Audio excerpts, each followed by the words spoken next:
Thank you, Helen, and good morning to all. I'm Captain Coda, colleagues, friends. It is a great pleasure to be here, and I would like to thank Cal Maritime and the organizers of this conference for this opportunity. When my friend Bob Moore called me to talk about this conference, the first thing he asked me was, do you believe in free speech? I said, well, of course I do. And he said, that's good because I need you to give one. So since this is a free speech opportunity, Bob, I've decided to sort of morph this topic from United States e-navigation planning into bringing the waterways into the 21st century. And this might at least be a partial answer to Dr. Alexander's question about where we're going. This is what we have to work with. I don't have much influence over the miles of waterway or the number of recreational boaters or the number of locks and bridges, etc. But I do exercise considerable influence over the number of aids of navigation. And I'm going to get into more talking about that later. That number, by the way, is about half federally provided and half from the private sector. This is the navigation situation we're dealing with today. I asked a Maryland pilot who had been in the piloting business for a long time, what was the biggest change he had seen in the past 40 years? And I would have been a paycheck if he was going to say GPS. And he said, the first thing out of his mouth without hesitation, oh, the ships are getting bigger. And he started piloting a 430-foot ship. It was a big ship. Now they're bringing 1,000-foot ships up to Chesapeake Bay. The dimensions of the channel are relatively fixed, or only alterable at great expense. Traffic is increasing, particularly in the western rivers. The competition for sea space is increasing.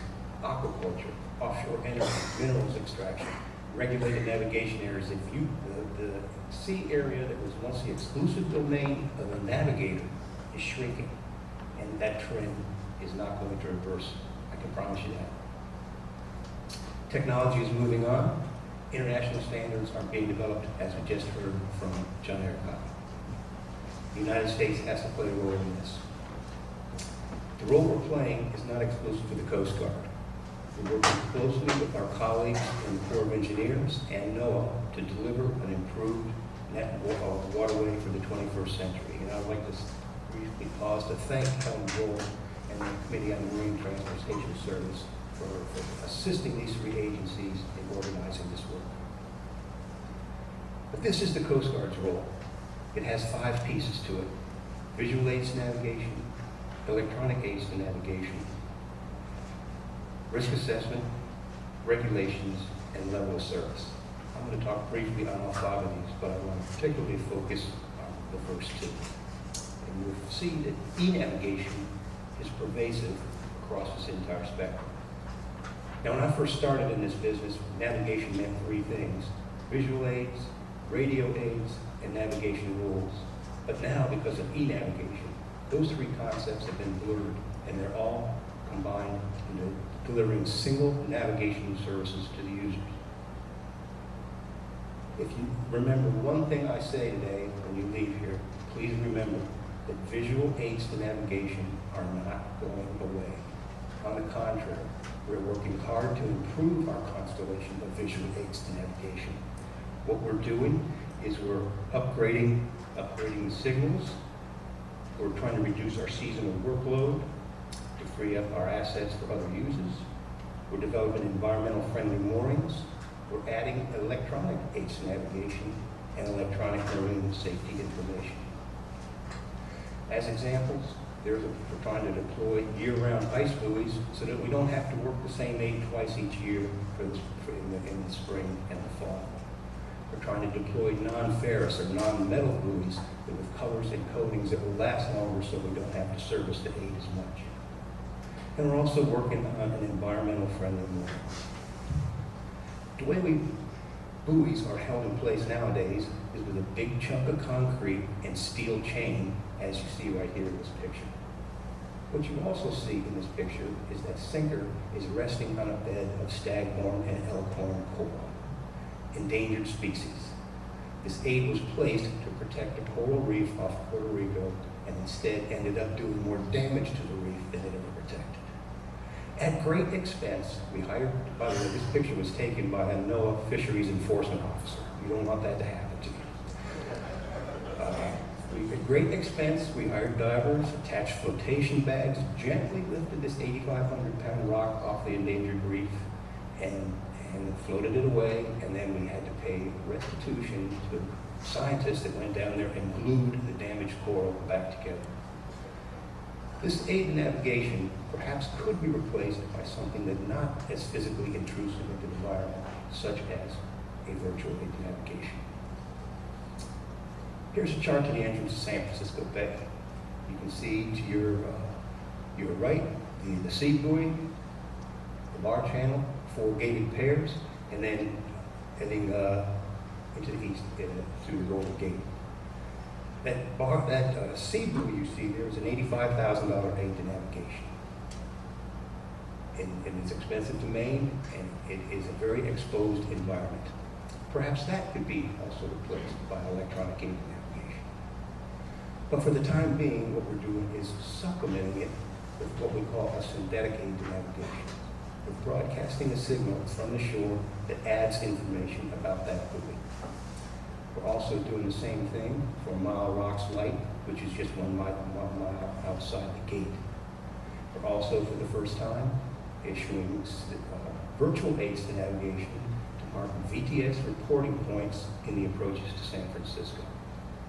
This is just an experiment at this point. We want to see how people like this. And if they do like it, we'll expand it to other areas. Also in the Bay Area, we're using virtual aids to navigation to mark the 5 piers on the Oakland Bay Bridge. They're kind of hard to see, but they're the blue diamonds along each of the pier. That's the Oakland Bay Bridge as seen from the radar screen of a vessel. This shot was taken by a San Francisco monopod and sent to our sector, San Francisco. You can see the ship approaching the Delta Echo Span. The Delta Echo Span is also marked by Raycon, and you can see the AIS symbols of other vessels in the area. In order to do this, the ship has to be very well equipped. This is taken from a modern container ship. The user of this has to be very well trained to interpret all the data fusion that is going on in this picture. But this is what e-navigation will look like to the user eventually. We're also adding EMSI to our constellation of services that we provide. That's marine safety information. I don't know if any of you are aware of the Delta Mariner accident that happened in Kentucky on the Ohio River, where the Delta Mariner was navigating, approaching a bridge. All the navigation lights on the bridge were out. The broadcast notice to mariners processes the Coast Guard used had been reporting those lights extinguished for as many as 3 days. The operator of the vessel chose the wrong span, and she basically sheared off the top of his wheelhouse. But we realized that from that incident and others that our process, broadcast notice to mariners, for getting that discrepancy information out to the user is broken. We have to find a new way to do it. And EMSI and things like this is what we're going to do to provide that system to the user when it is needed. We can do things such as announce an aid to navigation discrepancy, or announce a restricted area, or temporary restricted area that would prevent navigation in there due to a search and rescue case, or regatta, pollution response, anything like that. We're also investing considerable efforts into improving navigation in the western rivers. For a deep water or blue sea mariner, the western rivers is a completely different world. They navigate differently, and consequently, the Coast Guard marks this very differently. What we do is buoy tenders constantly tend the buoy line as the water level in the river rises or falls. This is an expensive, labor-intensive proposition. But my friend here, Dave Leewald, is undertaking a project to project the position of Coast Guard aids navigation on U.S. Army Corps of Engineers inland ENCs, and then as the water level rises or falls, he will move that buoy line in and out so that the user with an electronic nautical chart could determine where the good water is by looking at that chart. We're developing with our colleagues at the Corps of Engineers and NOAA what we call Marine Services Portfolio. These are going to address environmental conditions, waterway conditions, and emergencies. We have over 50 items under each of these three categories. Things such as weather, ice, hydrography, ACE navigation, chart improvements, VTS reporting points, etc. And then first emergency SAR, pollution response.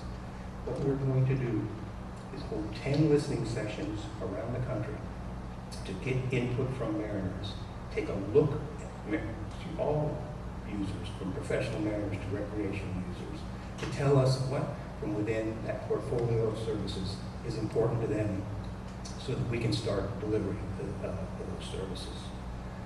One thing we're looking at, for example, is whales, the presence of whales off the Atlantic coast. Nobody wants to come into port with a right whale draped over their bulbous bow. So we are going to try to start reporting through electronic means the last known positions of these whales so that the responsible mariner can avoid them.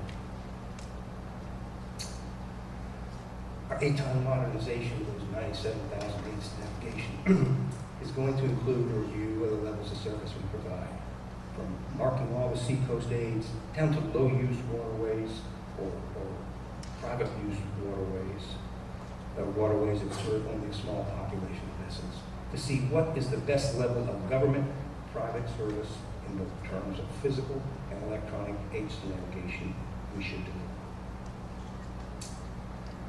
Our ATON modernization process is going to include the risk evaluation, where we involve users of the waterway in helping us determine how the waterway should be marked and whether the marking system we're providing is adequate for their needs.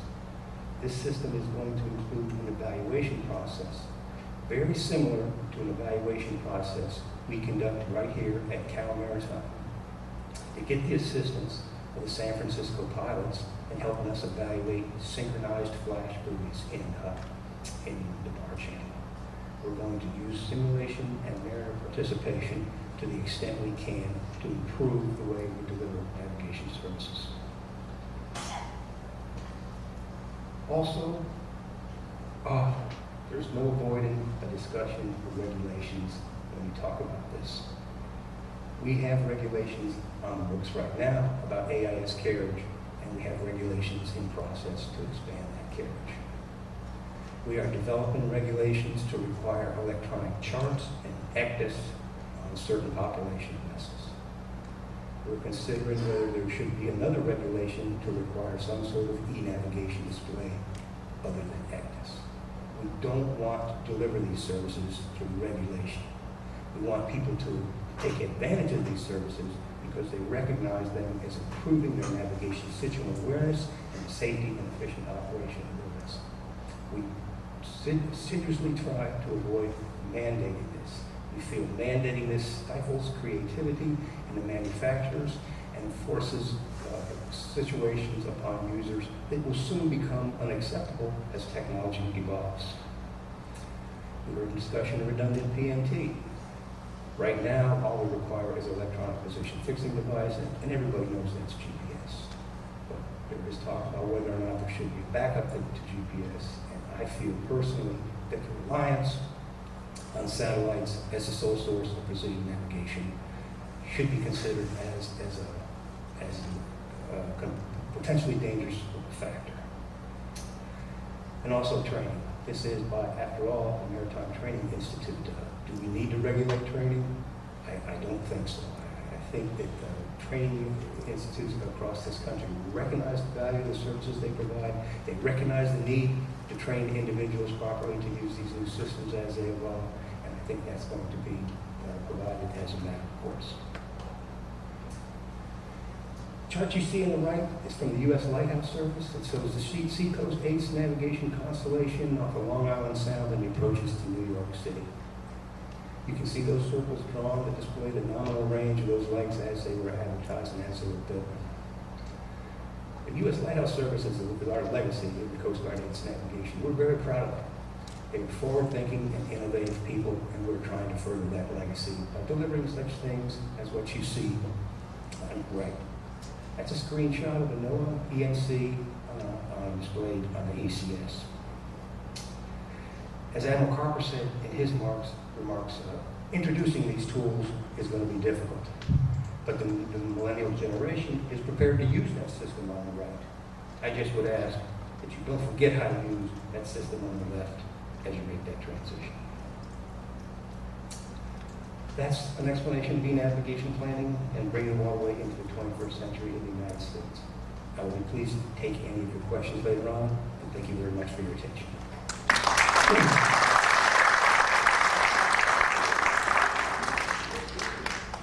Thank you. I'm sorry we're just a few minutes over the break time, so for the sake of time, we will save all questions until the 11:30 panel discussion. But if you could, please return by 10:30 for the next three speakers. Thank you. I think we've seen that there are a few cadets now in the audience. We're so glad you're here. I know the invitation was extended to you all, and it's very hard to do when you've got morning classes, but we're glad you're here. Perhaps one of the things we could do in the suggestion paper that you were given is to think of ways to include the cadets. You can't really have receptions where you have liquor and things like that, but perhaps maybe having breakfast next time together would be a good thing to mix and mingle and get to know folks.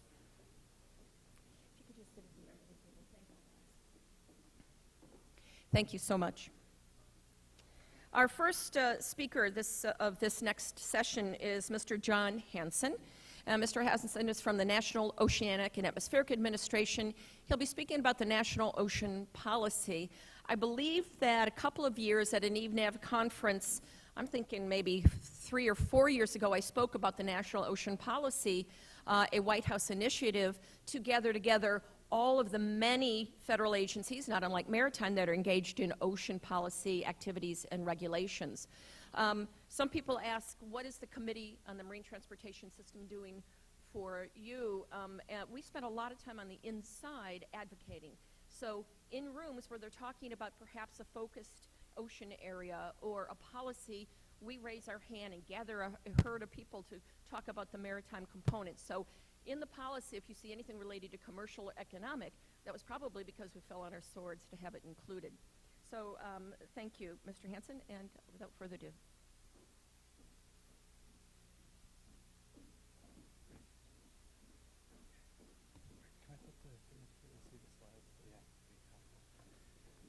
Hi, good morning, everyone. My name is John Hanson, and I am here representing NOAA, as Helen mentioned, and I am serving as a coordinator for some West Coast planning efforts that are happening here on our coast, here in California, as well as Oregon and Washington. I'd preface my remarks saying, as a member of the borderline millennial generation, I was under the impression we'd all have Google Glass to present with, so without that, I will do my best, but yeah, no, that's all right. It's still here. I thought it was gone. Sorry. But it's fascinating to be here, and I really appreciate the chance to be here. I come at this from a bit of a different perspective. I'm more of a policy person and coordinating and herding cats, and it's great to be here. One, to hear new acronyms. We in the policy world have a library of our own, so it's great to hear some from the navigation world that I'm not familiar with, so I enjoy that.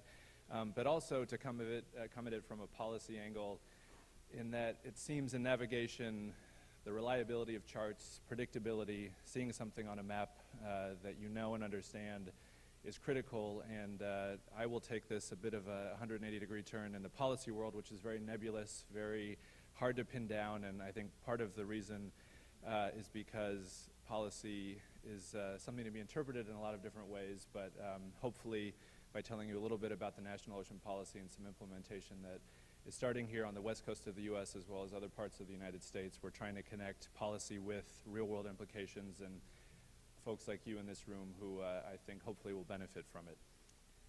So when we talk about marine planning, to jump right into the very nebulous terminology that we use, we talk about science and information-based approach, looking at specific challenges with multiple uses of the ocean and coastal environment on a range of objectives. And I'll tell you a little bit more about this idea of regional marine plans, but the idea really is to bring together representatives from all levels of government in the way we operate here in the United States through this idea of a regional planning body. So you'll see it's different in different parts of the United States. Regional planning and marine planning take on a number of different faces, but hopefully bringing together people in an effective way. So again, this isn't really rocket science, but the idea of planning is to reduce those conflicts, look at where you can build predictability and certainty around how the ocean and coastal areas of the United States are used, find those compatible uses and facilitate them happening in similar or same ocean areas in some cases, while preserving those critical ecosystem functions and that natural capital of the ocean and marine environment. So to provide a little bit of national context on what we're talking about, from the United States perspective, as Helen mentioned, in 2010 there was an executive order signed by President Obama which established the United States' first ever national ocean policy. This was a long time coming. There have been a number of ocean commissions that happened, a while back now, 10 years or so, that built together some foundation for this, but the President signed the executive order that established the policy. It should be made clear this is an executive order, it's not a law. So this is really a directive for the federal government to approach ocean and coastal planning and management in a clear way that is a mandate for the federal government, but in no way is binding other entities at the state and local levels or internationally. More recently, in 2013, we had a couple of documents that came out. The first was an implementation plan for the National Ocean Policy. It laid out broad guidelines for how the policy would actually be translated into real-world actions. And then most recently, in July of last year, we had a handbook that really put some nuts and bolts to taking the policy, looking at the guidelines of the implementation plan, and then making it actually happen in the United States in the regions that have been designated around the country. So those regions, as you can see on this map, cover the exclusive economic zone of the United States. We have quite a few. As you can see here on the West Coast, we're very proud and terribly frightened that we have a huge region to deal with. So we have 3 West Coast states, Washington, Oregon, and California, each of which is quite large, each of which has quite a bit going on in their coastal areas. And we like to look at our opposite coasts on the East Coast and see how lucky they have it with 3 distinct regions that are, again, built into a number of states, but have the larger coastal area divvied up so that the regions themselves are a little bit smaller and a little bit more concise. As of right now, there are regional planning bodies, which I'll tell you more about, established in the Northeast, the Mid-Atlantic, the Caribbean, and the Pacific Islands. They're all at varying degrees of development and all have different pieces that have come into place. And here on the West Coast, we don't yet have a regional planning body, but as you'll hear, we're starting to pull some of those pieces together, get the right folks talking about it, and then hopefully setting a stage for establishing a planning body. So a little bit more detail about some of these documents that came out last year. The Ocean Policy Implementation Plan, again, came out of the White House. I should have mentioned there is a National Ocean Council that was part of the executive order. There are 27 members that represent various parts of the federal government. Those are the representatives of the National Ocean Council housed in the Council on Environmental Quality in the White House. And the implementation plan really tried to identify those shared ocean priorities, look at how regions around the U.S. on that map you just saw can come together through this voluntary marine planning approach that will help them identify the priorities for their own regions. That word voluntary there is a key one in that, as I mentioned, the executive order directs the federal government of the U.S. to work together and the agencies that are active in ocean and coastal issues to come together. It does not bind state governments or local governments or tribal governments, which are especially active here on the west coast of the U.S., to participate, but hopefully instead gets the federal ducks in a row so that state, local, tribal government, and other stakeholders can participate and interface with the federal government and other levels of government in an effective way. So taking that into the next step of how this actually rolls out, we have the handbook, and that's really an operational guide. It looks at this idea of regional planning bodies and says, well, what does a regional planning body actually look like and what does it do? And to that end, it lays out some general guidelines. It tries to find some ways that these regional planning bodies can be consistent around the United States, but it really encourages regional flexibility. As you saw on that map, on the east coast of the United States, we have 3 regions. Here on the west coast, we have 1 large region. The Pacific Islands has a number of different larger marine ecosystems and then smaller island areas that are all shaped in a different way, both physically but also through jurisdictions and management. So really highlighting that there needs to be consistency and some predictability of how these things are set up, but that each region and different part of the United States is different in how it operates. And this last bullet here is a critical one for the west coast of the U.S. We have a number of tribal governments that operate on the west coast. They range from Washington State down here to California. They're all very active in marine planning and have quite a bit of capacity in looking at coastal areas and both current practices as well as historical and cultural practices related to the marine environment. And that's of critical importance in the national ocean policy and how best to interface with tribal governments, which are each sovereign nations, would each have co-management responsibilities, and interface with the federal government of the United States on a government-to-government basis, which is a different suite of responsibilities as opposed to, say, an industry group or an NGO.